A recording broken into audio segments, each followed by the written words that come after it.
ನಮಸ್ಕಾರ ಎಲ್ರಿಗೂ, welcome back to my channel Shrimati Naveena Kannada vlogs. Actually ಇವತ್ತು ತುಂಬ ಒಂದು ಒಳ್ಳೆ ಸಂಚಿಕೆಯೊಟ್ಟಿಗೆ ನಿಮ್ಮ ಎದುರಿಗೆ ಬರ್ತಾ ಇದ್ದೀನಿ. ಏನಕ್ಕಂತಂದರೆ ಇವತ್ತು ಒಬ್ಬ ವ್ಯಕ್ತಿ ಬಗ್ಗೆ ನಿಮಗೆ ಪರಿಚಯ ಮಾಡ್ತಾ ಇದ್ದೀನಿ. ಪರಿಚಯ ಅದಕ್ಕೆ ನಾವೆಲ್ಲರಿಗೂ ಪರಿಚಯ ಇದ್ದಾರೆ, ಬಟ್ ನನ್ನ ಚಾನಲ್ನಲ್ಲಿ ಅವರ ಬಗ್ಗೆ ಒಂದು ವಿಶೇಷವಾದ ಸಂಚಿಕೆ ಮೂಡಿ ಬರ್ತಾ ಇದೆ. ಅವರು ನಮ್ಮ ಹೆಮ್ಮೆಯ ಒಬ್ಬ ವ್ಯಕ್ತಿ ಅಂತಲೇ ಹೇಳ್ಬೋದು. ಆ್ಯಕ್ಚುಲಿ ನಮ್ಮ ಮೈಸೂರಿನ KR ನಗರ ತಾಲೂಕು ಭತ್ತದ ನಾಡು ಕೃಷ್ಣರಾಜನಗರದ ಒಬ್ಬ ಹೆಮ್ಮೆಯ ವ್ಯಕ್ತಿಯವರು. ನಾನು ಮುಂಚೆನೇ ಹೇಳಿದ್ದೆ ನನ್ನ ಚಾನಲ್ ಶುರುವಾದಾಗ, ನಮ್ಮ KR ನಗರದಲ್ಲಿ ತುಂಬ ವಿಶೇಷತೆಗಳಿದೆ ಅಂತ. ಆ ವಿಶೇಷತೆಗಳಲ್ಲಿ ಇದು ಕೂಡ ಒಂದಾಗಿರ್ತದೆ. ಅವ್ರನ್ನ ಮಾತನಾಡ್ಸೋಣ ಅಂತ ಇವತ್ತು ಅಂದ್ಕೊಂಡಿದ್ದೀನಿ. ಆ್ಯಕ್ಚುಲಿ ಇದು ನನ್ನ ಮೊದಲನೆಯ ಒಂದು ಇಂಟರ್ವ್ಯೂ ಅಂತ ಹೇಳಲಿಕ್ಕಾಗಲ್ಲ, ಒಂದು ಸಂಭಾಷಣೆ, ಒಂದು ಏನಂತ ಹೇಳ್ಬೋದು. ಅವ್ರು ಯಾರು ಏನು ಎತ್ತ ಅಂತ ಹೇಳ್ತಾ ಹೋಗ್ತೀನಿ. ನನ್ನ ವಿಡಿಯೋನ ಪೂರ್ತಿ ನೋಡ್ತಾ ಇರಿ, ನಿಮಗೆ ಗೊತ್ತಾಗ್ತದೆ. ಹೆಸರು ಬಂದು ಶ್ರೀಯುತ ಸುರೇಶ್ ರವರು. ಇವರು ಸೃಜನಾ ಲೇಖಕರ ಮತ್ತು ಕಲಾವಿದರ ಬಳಗದ ಅಧ್ಯಕ್ಷರಾಗಿದ್ದಾರೆ. ಅಷ್ಟೇ ಅಲ್ಲ, ಇವರೊಬ್ಬರು ವಿಚಾರವಾದಿಗಳು, ಸಮಾಜ ಸೇವಕರು. ಅದೆಲ್ಲದಕ್ಕಿಂತ ಮಿಗಿಲಾಗಿ ನಮ್ಮ KR ನಗರದ ಒಂದು ಸ್ಥಳೀಯ ಪತ್ರಿಕೆ ವಿಚಾರ ಪ್ರಜ್ಞೆ ಪತ್ರಿಕೆಯ ಸಂಪಾದಕರಾಗಿದ್ದಾರೆ. ಇದು ಪಾಕ್ಷಿಕ ಪತ್ರಿಕೆ ಆಗಿರ್ತದೆ. ಇದರ ಸಂಪಾದಕರು. ಇವರಿಗೆ ಕನ್ನಡ ರಾಜ್ಯೋತ್ಸವ ಅಂದರೆ ಜಿಲ್ಲಾ ಕನ್ನಡ ರಾಜ್ಯೋತ್ಸವ ಪ್ರಶಸ್ತಿ ದೊರೆತಿದೆ. ಅದಕ್ಕೋಸ್ಕರ ಅವ್ರನ್ನ ಭೇಟಿಯಾಗೋಣ ಅಂತ ಹೋಗ್ತಾ ಇದ್ದೀನಿ. ನಿಮಗೆ ಗೊತ್ತಿರ್ತದೆ, ಆಲ್ರೆಡಿ ನನ್ನ ವಿಡಿಯೋಸ್ ನೋಡೋರಿಗೆ ಖಂಡಿತ ಗೊತ್ತಿರ್ತದೆ ನಾನು ಎಂಥ ಕನ್ನಡ ಅಭಿಮಾನಿ ಅಂತ. ಅವರಿಗೆ ಪ್ರಶಸ್ತಿ ದೊರಕ್ತಲ್ಲ, ಅವಾಗಲಿಂದ ನಮ್ಮ ಮನೆಯವ್ರಿಗೆ ಹೇಳ್ತಾ ಇದ್ದೆ, ಹೋಗೋಣ ಅವ್ರನ್ನ ಭೇಟಿಯಾಗಿ ಅವ್ರಿಗೆ ಸನ್ಮಾನ ಮಾಡಬರೋಣ ಅಂತ ತುಂಬ ಅವತ್ತಿಂದ ಕಾಯ್ತಾ ಇದ್ದೆ. ಆ ದಿನ ಇವಾಗ ಕೂಡ ಬಂದಿದ್ದೆ. ಅಷ್ಟೇ ಅಲ್ಲ, ಇದು ನನ್ನ ಮೊದಲನೆಯ ಇಂಟರ್ವ್ಯೂ ವಿಡಿಯೋ ಕೂಡ ಆಗಿರ್ತದೆ. ಇನ್ನಾದರೂ ಹೆಚ್ಚು ಕಮ್ಮಿ ಇದ್ದರೆ ದಯವಿಟ್ಟು ಬೇಜಾರು ಮಾಡ್ಕೊಂಡೆ ನನ್ನ ವಿಡಿಯೋನ ಪೂರ್ತಿ ನೋಡಿ ಅಂತ ಕೇಳ್ಕೊಳ್ತೀನಿ ನಿಮ್ಮನ್ನು. ಬನ್ನಿ ಅವ್ರನ್ನ ಭೇಟಿಯಾಗೋಣ. ಭೇಟಿಯಾಗಿ ಅವ್ರ ಬಗ್ಗೆ ಒಂದಷ್ಟು ವಿಚಾರಗಳನ್ನ ತಿಳ್ಕೊಳ್ಳೋಣ. ಅದ್ರ ಜೊತೆಗೆ ಒಂದಷ್ಟು ನಮ್ಮಲ್ಲಿಯೂ ಕೂಡ ಒಂದು ಅರಿವನ್ನು ಮೂಡಿಸ್ಕೊಳ್ಳೋಣ. ಏನಕ್ಕೆ ಅಂದರೆ ಬರೀ ಕನ್ನಡ ನವೆಂಬರ್ ತಿಂಗಳಿಗೆ ಮಾತ್ರ ಸೀಮಿತ ಆಗೋದಲ್ಲ, ನಮ್ಮ ಬದುಕಿನಲ್ಲಿ ನಮ್ಮ ಉಸಿರಿನಲ್ಲಿ ಇರಬೇಕು ಕನ್ನಡ. ಆ ರೀತಿ ಇರೋಣ. ಇವಾಗ ಹೋಗಿ ಅವ್ರನ್ನ ಭೇಟಿಯಾಗಿ ಅವ್ರ ಜೊತೆ ಒಂದಷ್ಟು ವಿಚಾರಗಳನ್ನು ಮಾತಾಡೋಣ ಬನ್ನಿ. ಶ್ರೀಯುತ ಸುರೇಶ್ ಸರ್ ಅವರಿಗೆ ಜಿಲ್ಲಾ ಕನ್ನಡ ರಾಜ್ಯೋತ್ಸವ ಪ್ರಶಸ್ತಿ ದೊರೆತಿತ್ತು. ಅದಕ್ಕೋಸ್ಕರನೇ ಅವ್ರನ್ನ ಸನ್ಮಾನಿಸೋಣ ಅಂದ್ಬಿಟ್ಟು ಮುಖತಃ ಅವ್ರನ್ನ ಭೇಟಿಯಾಗಿ ಸನ್ಮಾನಿಸಿ ಗೌರವಿಸ್ಲಿಕ್ಕೋಸ್ಕರ ಅವರ ನಿವಾಸಕ್ಕೆ ತೆರಳಿದ್ವಿ. ನಿಜವಾಗ್ಲೂ ತುಂಬ ಖುಷಿ ಇತ್ತು. ಏನಕ್ಕಂದರೆ ಇದು ಅವರಿಗೆ ಮಾತ್ರ ಅಲ್ಲ, ನಮ್ಮ ತಾಲೂಕಿಗೆ ಸಲ್ಲದಂಥ ಗೌರವ. ಅದಕ್ಕೋಸ್ಕರನೇ ಅವ್ರನ್ನ ಗೌರವಿಸಿ ಸನ್ಮಾನಿಸೋಣ ಅಂದ್ಬಿಟ್ಟು ಹೋಗಿದ್ವಿ. ನಿಜವಾಗ್ಲೂ ತುಂಬಾ ಖುಷಿಯಾಯಿತು. ಏನಕ್ಕಂದರೆ ನಮ್ಮ ಭಾಷೆ, ನೆಲ, ಜಲ ಇದಕ್ಕೆ ಸೇವೆ ಸಲ್ಲಿಸುವಂಥ ಪ್ರತಿಯೊಬ್ಬರೂ ನಾವು ಗೌರವಿಸಿ ಸನ್ಮಾನಿಸಬೇಕು. ಅದ್ರ ಜೊತೆಗೆ ಸರ್ಗೆ ತಾಯಿ ಚಾಮುಂಡೇಶ್ವರಿ ಆಶೀರ್ವದಿಸಲಿ, ಅವ್ರಿಗೆ ಆಯುಷ್ಯು ಆರೋಗ್ಯ ಕೊಡಲಿ ಅಂತ ಕೇಳ್ಕೊಳ್ತೀನಿ. ಹಾಗೆಯೇ ಅವ್ರ ಜೊತೆ ಒಂದಷ್ಟು ಮಾತುಕತೆ ಇದೆ, ಕೇಳುವ ಬನ್ನಿ. ನನ್ನ ಚಾನಲ್ಗೆ ಸ್ವಾಗತ. ನಿಮ್ಮನ್ನು ಮಾತಾಡ್ಸೋದಕ್ಕೆ ನನಗೆ ತುಂಬ ಖುಷಿ ಇದೆ. ಏನಕ್ಕಂದರೆ ಕನ್ನಡದಲ್ಲಿ ನಿಮಗೆ ರಾಜ್ಯೋತ್ಸವ ಪ್ರಶಸ್ತಿ ಸಿಕ್ಕಿರೋದು ತುಂಬಾ ಇಷ್ಟ ಆಯಿತು ನನಗಂತೂ. ಅದಕ್ಕೋಸ್ಕರ ನಿಮ್ಗೆ ಸನ್ಮಾನ ಮಾಡಲಿಕ್ಕೆ ಬರಲೇಬೇಕು ಅಂತ ನಾನು ಅವತ್ತಿಂದ ಅವ್ರಿಗೆ ಹೇಳ್ತಾ ಇದ್ದೆ, ಕರ್ಕೊಂಡೋಗಿ ಅಂದ್ಬಿಟ್ಟು. ಮತ್ತು ನಮ್ಮ ಸುರೇಶ್ ಸರ್ದು ಪತ್ರಿಕೆ ಕೂಡ ಇದೆ, ವಿಚಾರ ಪ್ರಜ್ಞೆ ಅಂದ್ಬಿಟ್ಟು. ಯಾವಾಗ ಸರ್ ನೀವು ಶುರು ಮಾಡಿದ್ದು?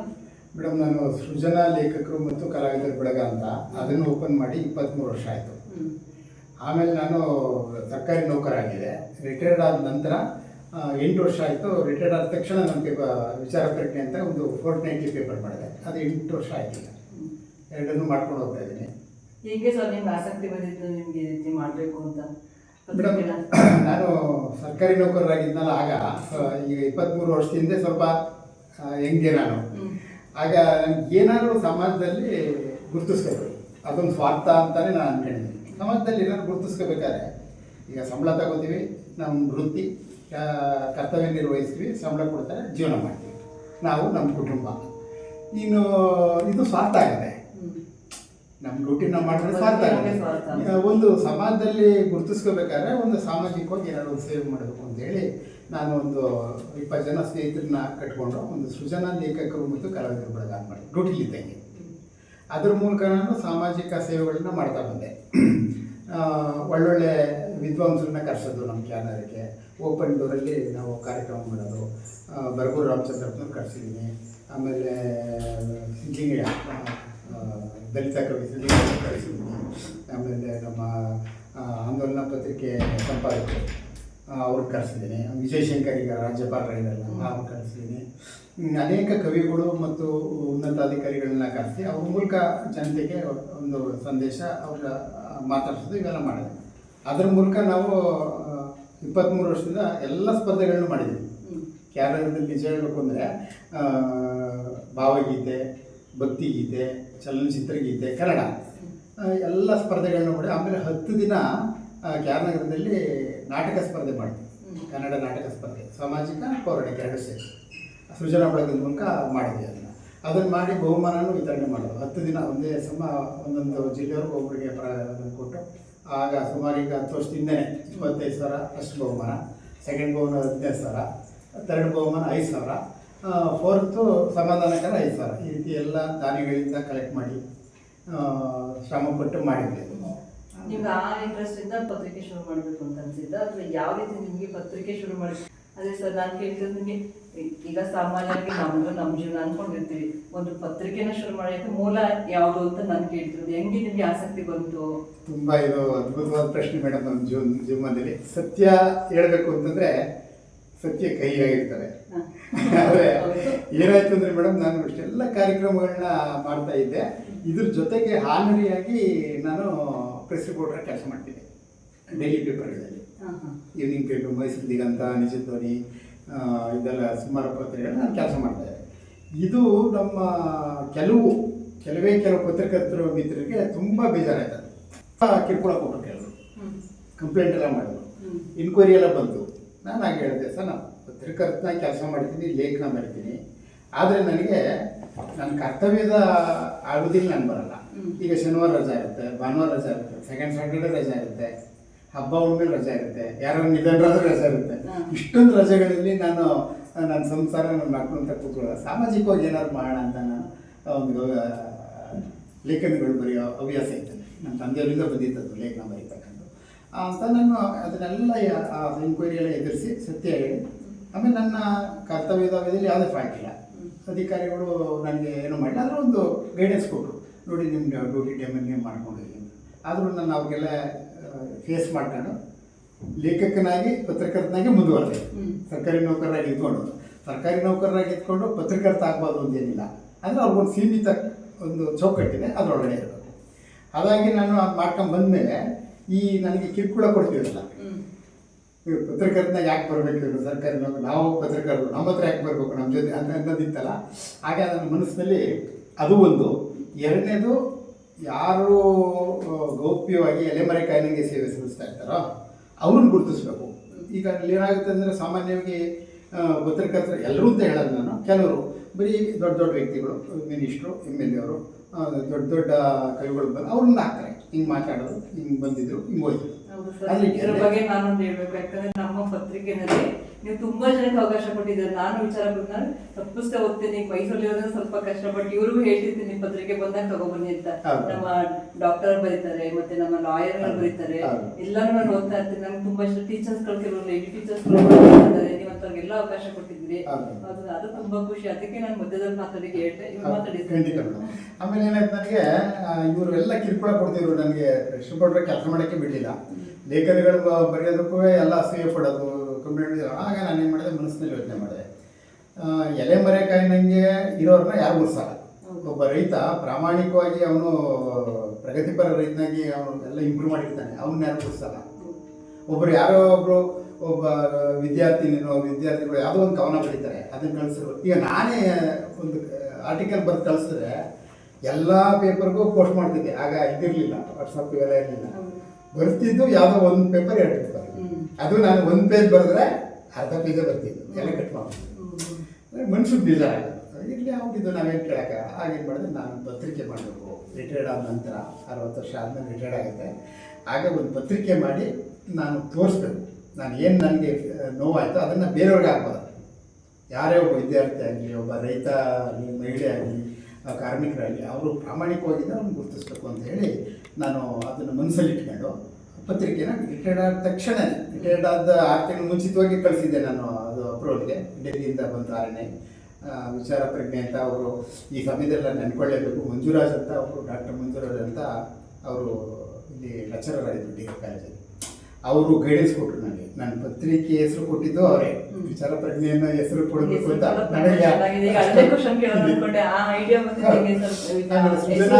ಸೃಜನಾತ್ ಲೇಖಕರು ಮತ್ತು ಕಲಾವಿದರ ಬಳಗ ಅನ್ನೋದು ಕೊಟ್ಟಿದ್ದಾರೆ.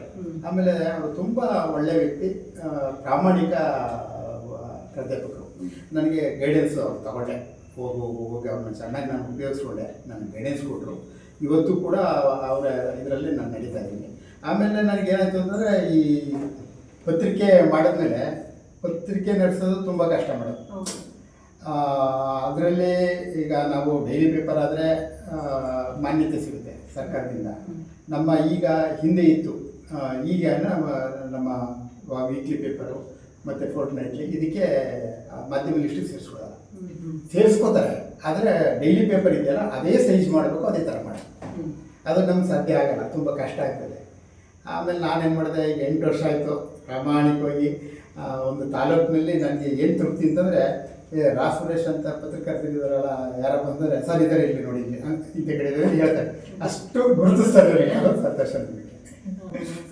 ತುಂಬ ಖುಷಿ ಆಯಿತು ಆ್ಯಕ್ಚುಲಿ ನಿಮ್ಮ ಜೊತೆ ಮಾತಾಡಿ. ಮತ್ತು ನಿಮ್ಮ ಈ ಪತ್ರಿಕೆ ಈ ಜರ್ನಿನಲ್ಲಿ ಒಂದು ಫಿನಾನ್ಷಿಯಲ್ ಅಂತ ಬೇಕೇ ಬೇಕು, ಅದನ್ನೆಲ್ಲ ಹೆಂಗೆ ಮೇಂಟೈನ್ ಮಾಡ್ತಿದ್ದಾರೆ ಸರ್? ತುಂಬ ಒಳ್ಳೆ ಪ್ರಶ್ನೆ ಮೇಡಮ್. ಇದು ಏನಾಯ್ತು ಅಂದರೆ ಮೇಡಮ್, ನಾನು ಪತ್ರಿಕೆ ಮಾಡಬೇಕು ಅನ್ನೋದಿತ್ತ ನನಗೆ ಹೆದರಿಕೆ ಆಯಿತು. ನಮ್ಮ ಕ್ಯಾನರ ತಾಲೂಕಲ್ಲಿ 21 ಜನ ಪತ್ರಿಕೆ ಮಾಡಿದ್ದಾರೆ.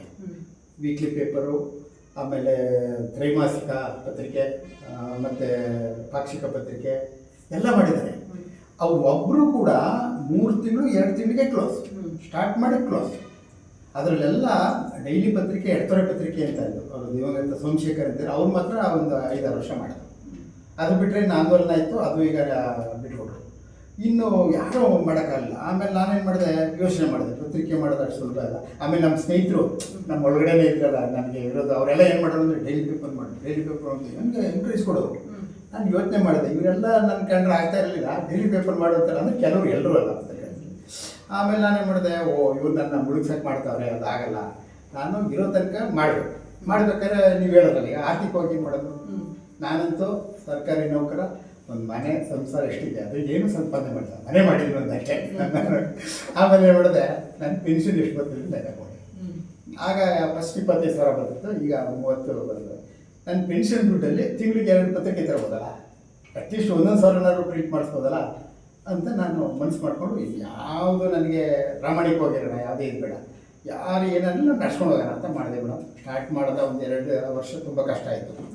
ಆಮೇಲೆ 2 ವರ್ಷ ಆದಮೇಲೆ ನನಗೆ ಅಟ್ಲೀಸ್ಟ್ ಖರ್ಚು, ಈಗ ನನಗೂ ನಮ್ಮ ಕ್ಯಾನರ ತಾಲೂಕಲ್ಲಿಗೆ ನಾನು 2,000 ಪತ್ರಿಕೆ ಹೋಗ್ತದೆ.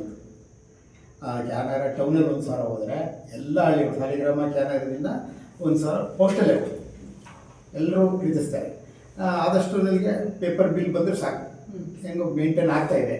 ಲಾಭ ಬೇಡ ನನಗೆ, ಲಾಭ ಬರೋತ್ತಾನೂ ಇಲ್ಲ, ಆದರೆ ನನಗೆ ಮೇಂಟೈನ್ ಆಗ್ತಾಯಿದೆ. ಅದನ್ನ ಮಾಡ್ಕೊಂಡು ನೀವು ಯಾರ ಹತ್ರನೂ ಸಹಾಯ ಆರ್ಥಿಕವಾಗಿ ಏನು ಕೇಳೋದು ಆ ಥರ ಏನು ಮಾಡಿ ಇಲ್ಲ ಮೇಡಮ್. ಆರ್ಥಿಕವಾಗಿ ಅಂತಂದರೆ ಏನು ಮಾಡ್ತೀನಿ, ನಾನು ಒಂದು ಅಡ್ವರ್ಟೈಸ್ಮೆಂಟ್ ಕೊಡಿ ಸರ್ ಅಂತ ಕೇಳ್ತೀನಿ. ಯಾರು ನನ್ನ ಆತ್ಮೀಯವಾಗಿ ನನ್ನ ಮೇಲೆ ನಂಬಿಕೆ ಅವ್ರಿಗೆ, ಸರ್ ಒಂದು ಅಡ್ವರ್ಟೈಸ್ಮೆಂಟ್ ಕೊಡಿ ಸರ್ ಅಂತಂದರೆ ಅಡ್ವರ್ಟೈಸ್ಮೆಂಟು ಕೆಲವರು ಕೊಡ್ತಾರೆ, ಅದು ವಿರಳ, ಡೈಲಿ ಪೇಪರ್ಗಾರೆ ಕೊಟ್ಬಿಡ್ತಾರೆ. ನಮ್ಮದು ಪಾಕ್ಷಿಕ ಪತ್ರಿಕೆ ಕೂಡ ತುಂಬ ಕಷ್ಟ. ಆದರೂ ಕೂಡ ಈಗ ನಂದು ರೆಗ್ಯುಲರಾಗಿ ಬರ್ತಾ ಇರೋದ್ರಿಂದ, ಪ್ರಸಾರ ಸಂಖ್ಯೆ ಜಾಸ್ತಿ ಇರೋದ್ರಿಂದ ಸ್ವಲ್ಪ ಎಲ್ಲರೂ ನನಗೆ ವಕೀಲರು, ಡಾಕ್ಟ್ರು, ನನಗೆ ಡಾಕ್ಟರ್ ನಟರಾಜ್ ಅಂದ್ಬಿಟ್ಟು ವೈದ್ಯಾಧಿಕಾರಿಗಳಾಗಿದ್ದರು ನಮ್ಮದು, ಅವರು ನಿರಂತರವಾಗಿ ನನ್ನ ಪತ್ರಿಕೆಯಲ್ಲಿ ಬರೀತಾರೆ. ಸುಮಾರು ಜನ ಅದನ್ನು ಅಪ್ರಿಷಿಯೇಟ್ ಮಾಡ್ತಾರೆ.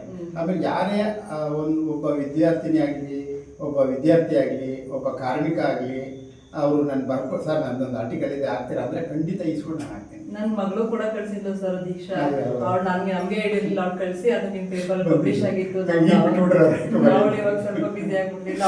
ಅವಳಿಗೆ ಅಷ್ಟೇ ಭಾಷೆ ಅಂದ್ರೆ ಇಷ್ಟ, ಮತ್ತೆ ಬರವಣಿಗೆ ತುಂಬಾ ಇಷ್ಟ ಅವಳಿಗೆ, ಅವಳು ಬರೀಲಿ. ಮತ್ತೆ ನೀವು ಇವಾಗ ನನಗೆ ರಿಟೈರ್ಡ್ ಆದ ತಕ್ಷಣ ನಾನು ಶುರು ಮಾಡ್ಬೇಕು ಅಂತ ಅಂದ್ರಿ, ಮತ್ತೆ ನಾನು ಕೆಲಸದಲ್ಲಿರುವಾಗ ನಾನು ರಜೆನೆಲ್ಲ ಬರೀತಾ ಇದ್ದೆ ಅಂದ್ರೆ, ಈಗ ನಾವೆಲ್ಲ ನಮ್ಮ ಮನೆ ಕಂಪ್ಲೇಂಟ್ ಇದೆಯಾ ಹೇಗೆ? ಚೆನ್ನಾಗಿ ಕೇಳ್ತಾ ಇದ್ದೀನಿ ಮೇಡಮ್. ಅದು ಏನಾಗಿತ್ತು ಅಂದರೆ ಮೇಡಮ್, ನನಗೆ ನಮ್ಮ ತಂದೆಯವರಿಂದ ಬರವಣಿಗೆ ಬಂತು. ರೈಟಿಂಗು ಒಂದು ಅರ್ಹತೆ ಹೇಗೆ ಬಂತು ಅಂದರೆ, ನಮ್ಮ ತಂದೆಗೆ ಒಬ್ಬರು ಶಿಷ್ಯರಿದ್ದರು, ಹರಿರಪ್ರಿಯ ಅಂತ. ನಮ್ಮ ತಂದೆ ಸ್ಟೂಡೆಂಟ್, ಅವರು ನಮ್ಮ ತಂದೆ ಪ್ರೈಮರಿ ಸ್ಕೂಲ್ ಟೀಚರ್ ಆಗಿದ್ದರು. ಅವರು ಲೇಖಕರಾದರು, ಒಳ್ಳೆ ಉತ್ತಮ ಲೇಖಕರು, ಹರಿರಪ್ರಿಯ ಅಂತ, ಈಗಲೂ ಬೆಂಗಳೂರಲ್ಲಿದ್ದಾರೆ. ಅವರು ನನ್ನ ಮನೆಗೆ ಬಂದರು. ಅವ್ರ ಹುಡುಗ, ನಾನು ಚಿಕ್ಕ ಹುಡುಗ, ಒಂದು ಬ್ಯಾಗ್ ಹಾಕೊಂಡು ಬಂದರು ಮನೆಗೆ. ಅವ್ರು ಬರ್ತಿರ್ತಕ್ಕಂಥ ಒಂದು ಪುಸ್ತಕನ ಕೊಟ್ಟರು ನಮ್ಮ ತಂದೆಯವರಿಗೆ, ಕುವೆಂಪು ಪತ್ರಗಳು ಅಂತ.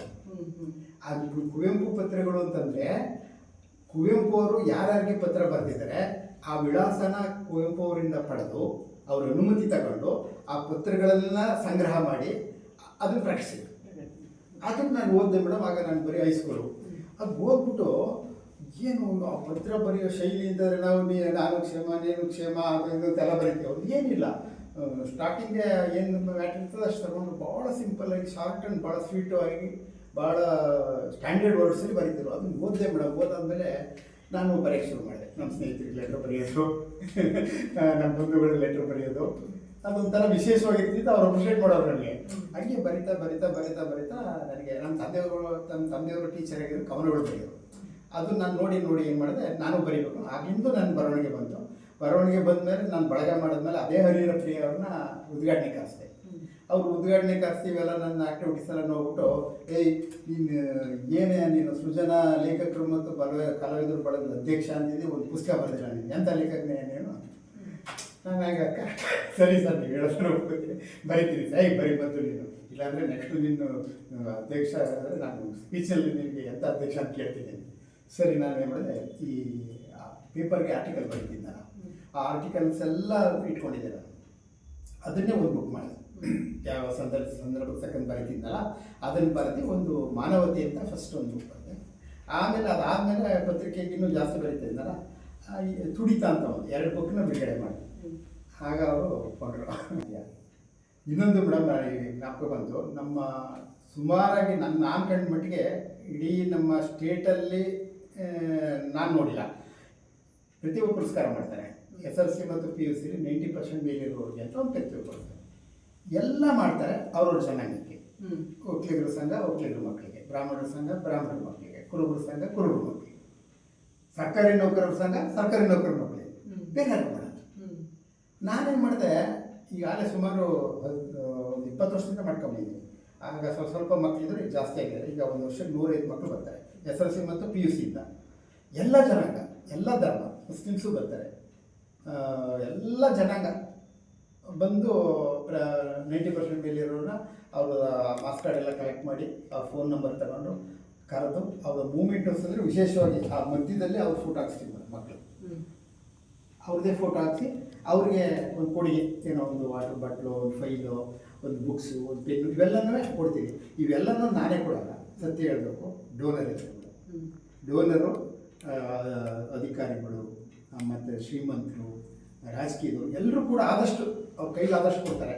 ಅವೆಲ್ಲನೂ ಸಂಗ್ರಹಿಸಿ ನಾನು ಮಾಡ್ತಾ ಬಂದಿದ್ದೀನಿ.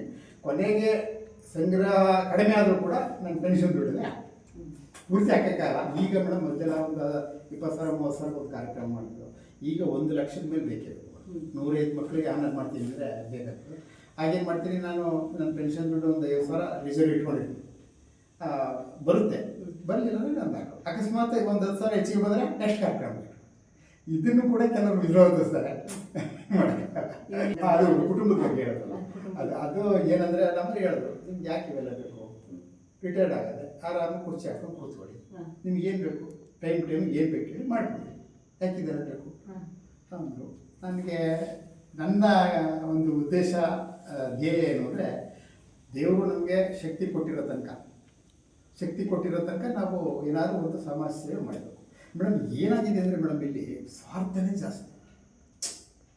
ಶ್ರೀಮಂತರುಗಳು ಬೇಕಾದಷ್ಟು ಜನ ಇದ್ದಾರೆ, ಉನ್ನತಾಧಿಕಾರಿಗಳು ಇದ್ದಾರೆ, ರಿಟೈರ್ಡ್ ಆಗಿರೋರು ಇದ್ದಾರೆ, ಸಾಮಾಜಿಕವಾಗಿ ತೊಡಗಿಸ್ಕೊಳ್ಳೋರ ಸಂಖ್ಯೆ ಕಡಿಮೆ. ನಾನು ಯೋಚನೆ ಮಾಡ್ತೇನೆ ಮೇಡಮ್, ಈಗ ನನಗೆ ರಿಟೈರ್ಡ್ ಆಗಿದೆ, 30,000 ಪೆನ್ಷನ್ ಬರ್ತದೆ. ನಾನು ಹೇಳೋದು ನನ್ನ ಸ್ವಂತ ಅಭಿಪ್ರಾಯ, ಪುಕ್ಷಟೆ ದುಡ್ಡು ನನಗೆ. ದೇವರಿಗೆ ಆದಷ್ಟು ಶಕ್ತಿ ಕೊಟ್ಟಿದ್ದಾನೆ. ಹೆಂಗೆ ಡ್ರೈವಿಂಗ್ ಬರುತ್ತೆ, ಒಂದು ಕಾರ್ ಓಡಿಸ್ತೀನಿ ಅಂದರೆ ಯಾರು 10,000 ರೂಪಾಯಿ ಕೊಡ್ತಾರೆ ತಿಂಗಳಿಗೆ ಅಲ್ವಾ? ಯಾವ್ದಾದ್ರು ಒಂದು ಆಗದೆ ಪ್ರಾಮಾಣಿಕವಾಗಿ ನಾನು ರೈಟ್ರಾಗಿ ಲೆಕ್ಕ ಬರ್ಕೊಂಡು ಕೂತ್ಕೊತೀನಿ ಅಂದರೆ ನನಗೊಂದು 20,000 ಕೊಡ್ತಾರೆ, ಹೌದಾ? ಅದನ್ನು ದುಡ್ಕೋಬೋದು, ಇದು ಪೆನ್ಷನ್ ದುಡ್ಡು ಬರ್ತದೆ, ಎಲ್ಲ ಬರ್ತದೆ. ನಾನು ಹೇಳೋದೇನು ಅಂದರೆ, ನನ್ನ ಸ್ವಾರ್ಥ ಬಿಟ್ಟು ಸಾಮಾಜಿಕವಾಗಿ ಏನಾದ್ರು ಸೇವೆ ಮಾಡಬೇಕು. ಈಗ ನಾನು ಎಲ್ಲ ಕ್ಷೇತ್ರದಲ್ಲೂ ಒಬ್ಬೊಬ್ಬರನ್ನ ಪ್ರತಿ ವರ್ಷ ಗುರುತಿಸ್ತೀನಿ. ಪ್ರತಿ ಇಲಾಖೆ, ಪೊಲೀಸ್ ಇಲಾಖೆ, KEB, ಕೃಷಿ, ತೋಟಗಾರಿಕೆ, ಆಮೇಲೆ ನೌಕರರಲ್ಲಿ ಎಲ್ಲರಲ್ಲೂ ಪ್ರಾಮಾಣಿಕವಾದ ಇರೋರನ್ನ ಅವರ ಅಧಿಕಾರಿಗಳು ಕನ್ಸಲ್ಟ್ ಮಾಡಿ ನಾನೇ ಗುರುತಿಸಿ, ಯಾರೂ ಅರ್ಜಿ ಹಾಕಲ್ಲ, ನಾನೇ ಅವ್ರನ್ನ ಕರ್ಕೊಂಡ್ಬಂದು ಸೃಜನಾ ಸದ್ಭಾವನಾ ಪ್ರಶಸ್ತಿ ಕೊಡ್ತೀನಿ. ಅದನ್ನು ಕೂಡ ಮಂಜುರಾಜ್ ಅವರೇ ಆ ಹೆಸರು ಕೊಟ್ಟಿದ್ದು. ಆ ಪ್ರಶಸ್ತಿಗೆ ಒಂದು ಹೆಸರು ಕೊಡಬೇಕು ಅಂತ ಕೇಳ್ಬೇಡೆ, ಸೃಜನಾ ಸದ್ಭಾವನಾ ಪ್ರಶಸ್ತಿ ಅಂತ ಕೊಟ್ಟರು. ಅವ್ರದ್ದೇ ಫೋಟೋ ಹಾಕಿಸಿ, ಅವರ ಒಂದು ವ್ಯಕ್ತಿ ಪರಿಚಯ, ಅವ್ರು ಏನು ಸಾಧನೆ ಮಾಡಿದ್ರು ಅದನ್ನು ಬರೆದು ಗಣ್ಯರಿಂದ ನಮ್ಮ ಶಾಸಕರು ಮತ್ತು ದೊಡ್ಡ ದೊಡ್ಡ ಅಧಿಕಾರಿಗಳು, ಆಮೇಲೆ ಕವಿಗಳು, ನಮ್ಮ ಮಡಿಕೆರೆ ಗೋಪಾಲ್ ಸಾಹಿತ್ಯ ಪರಿಷತ್ ಜಿಲ್ಲಾಧ್ಯಕ್ಷರು, ನನ್ನ ಕಾರ್ಯಕ್ರಮ ಕರೆದರೆ ಖಂಡಿತ ಬರ್ತಾರೆ. ಅವ್ರ ಕೈಲಿ ನಾವು ಕೊಡಿಸ್ತೀವಿ, ಎಲ್ಲ ಮಾಡ್ತೀನಿ, ನಾನು ಕೊಡಿಸ್ತೀನಿ, ನಾನು ಕಾರ್ಯಕರ್ತ ಅಷ್ಟೇ. ಸುರೇಶ್ ಬಳಗ ಸುರೇಶ್ ಅಂತ ಅಂತಾರೆ, ಆದರೆ ಅಲ್ಲಿ ಮಾಡೋರು ಎಲ್ಲರೂ ಕೂಡ ನಮ್ಗೆ ಸಹಕಾರ ಕೊಡ್ತಾರೆ.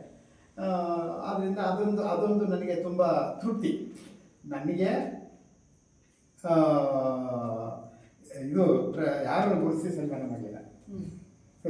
ಯಾರೋ ಒಬ್ಬರು ನಿಮ್ಮಂಥವ್ರು ಕರೆಯೋರು ಮಾಡಿದ್ದಾರೆ, ಇಲ್ಲ ಸಂಘ ಸಂಸ್ಥೆಗಳು, ಮಹಿಳಾ ಸಂಘಗಳು ಎಲ್ಲ ಮಾಡಿದ್ದಾರೆ. ಆದರೆ ದೊಡ್ಡವರು ಯಾರೂ ಮಾಡಲಿಲ್ಲ. ಆಮೇಲೆ ನಾನು ಯೋಚನೆ ಮಾಡಿದೆ, ನನಗೆ ಯಾರೂ ಗುರುತಿಸ್ತಾ ಇಲ್ಲ, ನಾನು ಬೇರೆಯವ್ರು ಗುರುತಿಸೋದು. ಈಗ ಪ್ರಾಮಾಣಿಕವಾಗಿ ಕೆಲಸ ಮಾಡ್ತಾನೆ. ಈಗ ಏನಾಗುತ್ತೆ ಅಂದರೆ, ಸರ್ಕಾರಿ ನೌಕರನ್ನ ನೀವು ಯಾಕೆ ಗುರುತಿಸ್ತೀರಿ? ಅವ್ರು ಸಂಬಳ ತಗೊಳ್ಳಲ್ವಾ? ಸಂಬಳ ತಗೊಂಡ್ಮೇಲೆ ಅದು ಕರ್ತವ್ಯ, ಸೇವೆ ಆಗಲ್ಲ. ಸೇವೆನೇ ಬೇರೆ, ಡ್ಯೂಟಿನೇ ಬೇರೆ. ಆದರೆ ಈಗ ವೈದ್ಯರುಗಳು ಇರ್ತಾರೆ ಮೇಡಮ್, ಅವ್ರ ಡ್ಯೂಟಿ 5:30 ತಿರುಗ್ತದೆ, ಎದ್ದು ಹೋದರೆ ತಕ್ಷಣ ಅವನು ಬರ್ತಾನೆ, ಹೋಗೋಕ್ಕಾಗಲ್ಲ. ನಾನು ನೋಡಿದ್ದೀನಿ ಕೆಲವು ವೈದ್ಯರು 6 ಗಂಟೆ 7 ಗಂಟೆ ತನಕ ಮಾಡಿಬಿಟ್ಟು ಹೋಗ್ತಾರೆ.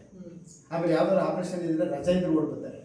ಆಮೇಲೆ ಕರೋನಾ ಬಂದಾಗ ಎಲ್ಲರೂ ವೈದ್ಯಕೀಯ ಸಿಬ್ಬಂದಿಗಳನ್ನ ಸನ್ಮಾನ ಮಾಡಿ, ಸಿಸ್ಟರ್ಗಳನ್ನ, ಬ್ರದರ್ಗಳನ್ನ, ವೈದ್ಯರನ್ನ.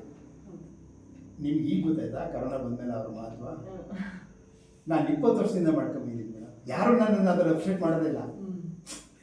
ನಿಮ್ಮಂಥವ್ರು ಯಾರೋ ಮಾಡ್ತಾರೆ, ನಾನು ಗೊತ್ತಿತ್ತು ನಾನು ವೈದ್ಯರಿಗೆ ಹೇಳ್ತೀನಿ ಅದನ್ನೇ. ಆಮೇಲೆ ಪೊಲೀಸ್ನವ್ರಿಗೆ ಮೇಡಮ್, ಪೊಲೀಸ್ನವರಲ್ಲಿ ಪ್ರಾಮಾಣಿಕರು ಇದ್ದಾರೆ, ಸ್ವಲ್ಪ ಅವರಲ್ಲಿ ವಿರಳ ಆದರೂ ಕೂಡ ಪ್ರಾಮಾಣಿಕರಿದ್ದಾರೆ. ಅವ್ರಿಗೆ ಏನಾಗುತ್ತೆ ಅಂದರೆ ಮೇಡಮ್, ಈ ಒಂದು ಏನಾದ್ರು ಗಲಭೆ ಆದರೆ ಅವ್ರಿಗೆ ಗಲಭೆ ಆದಾಗ ಲಾಠಿ ಚಾರ್ಜ್ ಏನೋ ಮಾಡದೆ ಇದ್ದರೆ ಪೊಲೀಸರ ಅಸಹಾಯಕತೆ, ಏನು ಮಾಡಲಿಲ್ಲ ಅಂದರೆ. ಲಾಠಿ ಚಾರ್ಜ್ ಮಾಡಿ ಎಲ್ಲರೂ ಏಟು ಬಿದ್ದರೆ ಪೊಲೀಸರ ದೌರ್ಜನ್ಯ, ಅವ್ರು ಏನು ಮಾಡಬೇಕು? ಆಮೇಲೆ ಯಾರು ಮಿನಿಸ್ಟ್ರು ಬರ್ತಾರೆ ಅಂದರೆ 24 hours ಬೆಳಿಗ್ಗೆಯಿಂದ ಸಂಜೆ ತನಕ ನಿಂತಿರ್ತಾರೆ ಮೇಡಮ್. ನಮ್ಗೆ 10 ನಿಮಿಷ ನಿಂತ್ಕೊಳಕ್ಕಾಗಲ್ಲ, ಹೌದಲ್ವಾ?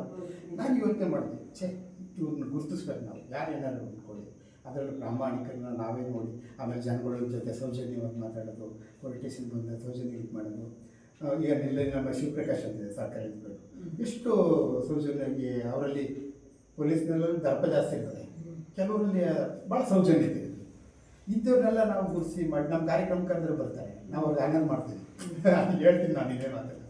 ಹಂಗೆ ಎಲ್ಲ ಇಲಾಖೆ. ಆಮೇಲೆ KEB ಮೇಡಮ್, ಮರ ಇದು ಕಂಬ ಹಾಕ್ತಾರೆ, ಪ್ರಾಣದ ಹೆಂಗೆ ತೊಳೆದು ಆ ಹೆಣ್ಮೀನುಗಳು ಹೋಗ್ಬೋದು. ಸಾಮಾನ್ಯವಾಗಿ ನಾನು ಜಾಸ್ತಿ C ಗ್ರೂಪ್ ನೌಕರರು, D ಗ್ರೂಪ್ ನೌಕರನ್ನ ತಗೋತೀನಿ. ಅಧಿಕಾರಿಗಳು ಸ್ವಲ್ಪ ವಿರಳ ತಗೋತೀನಿ. ಅವ್ರಿಗೆ ಹಿಂಗೆ ಅದನ್ನೆಲ್ಲ ಮಾಡಿದ ಸನ್ಮಾನ ಮಾಡಿ ನಾವು ಗುರುತಿಸ್ಬೇಕು ಸಮಾಜದಲ್ಲಿ, ಅವರಿಗೆ ಉತ್ಸಾಹ ಬರೋದು. ಈಗ ನನಗೆ 24 ವರ್ಷದಿಂದ ಸನ್ಮಾನ, ಈಗ ಇದು ಸರ್ಕಾರದಿಂದ ಜಿಲ್ಲಾ ರಾಜ್ಯೋತ್ಸವ ಪ್ರಶಸ್ತಿ. ಇಂಥ ಪ್ರಶಸ್ತಿ ಇವನಿಗೆ ಬರಬಾರ್ದು, ತಪ್ಪಿಸ್ಬೇಕು ಅಂತ ನಮ್ಮ ಪತ್ರಕರ್ತರ ಮಿತ್ರರೇ ಕೆಲವರು ಭಾಳ ಅಡ್ಡಿ ಮಾಡ್ಕೊಂಡು ಸುಮಾರು 23 ವರ್ಷ ಸಫಲರಾಗಲ್ಲ, ಸಕ್ಸಸ್ ಆಗಲ್ಲ. ನನಗೇನೋ ಬೇರೆಯವರಿಂದ ಮಾನ್ಯತೆ ಸಿಗಬಾರ್ದು, ಬೇರೆಯವರಿಂದ ಇವ್ರಿಗೆ ಸನ್ಮಾನ ಆಗಬಾರ್ದು, ಹೋಗಿ ಅವ್ರಿಗೆ ಎಲ್ಲಿ ಏನು ಹೇಳಬೇಕು, ಚಾಡಿ ಹೇಳಬೇಕು, ಯಾರನ್ನು ಹೇಳಿಸ್ಬೇಕು ಹೇಳಿದ್ದಾರೆ. ನಾನು ಅದನ್ನು ನನಗೆ ತಗೊಳ್ಳಿಲ್ಲ, ನೋವು ಆಗೋದು, ಅದರಲ್ಲಿ ನಾನು ಹೆಚ್ಚಿಗೆ ತಗೋತಿರಲ್ಲ. ನಿಮ್ಗೆ ಏನ್ ಸಲ್ಬೇಕು ಅದು ನಿಮ್ಮ ಸಭೆಗೆ ಏನು ಬೇಡ, ನಾನು ಮಾಡೋದು. ಈಗ ನೀವು ತುಂಬಾ ಜನ ಗುರುತಿಸ್ತೀರಿ ಅಲ್ವಾ, ಈಗ ನಿಮ್ಮನ್ನು ಗುರುತಿಸಿ ಆ ಪುರಸ್ಕಾರ ಬಂದಾಗ ನಿಮ್ಗೆ ಏನು ಅನಿಸ್ತದೆ? ಮೇಡಮ್